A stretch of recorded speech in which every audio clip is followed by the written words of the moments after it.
अगला क्वेश्चन क्या कह रहा है कि सूत्र नियम के उदाहरण प्रक्रिया है आगमन विधि का, निगमन विधि का, खेल आधारित विधि का या फिर प्रयोगात्मक विधि का, है ना। Example for formulas rule and the process, है ना। प्रोसेस किसका है तो इसके बारे में पिछले क्लास में भी हमने बताया था कि दो विधियां हैं, इस चीज को ध्यान रखिएगा। एक होती है आपकी आगमन विधि, ठीक है।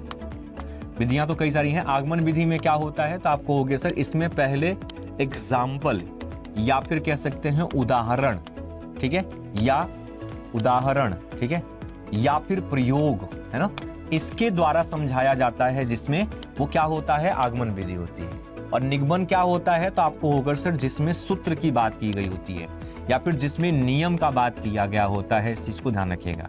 जिसमें फॉर्मूला की बात होती है, जिसमें नियम का बात होता है, सिद्धांत या कॉन्सेप्ट का बात होता है, वो निगमन विधि होता है, इस चीज को ध्यान रखिएगा। तो यहां पर पूछा गया है कि सूत्र नियम के उदाहरण किस प्रक्रिया में, तो आप बता सकते हैं आप इजीली। यहां पर आगमन विधि में एग्जाम्पल होता है, उदाहरण होता है, प्रयोग होता है, तो ये आगमन विधि हो गया। और सूत्र नियम की बात जब करेंगे तो कौन सी विधि हो जाएगी, आपको होगी सर निगमन विधि।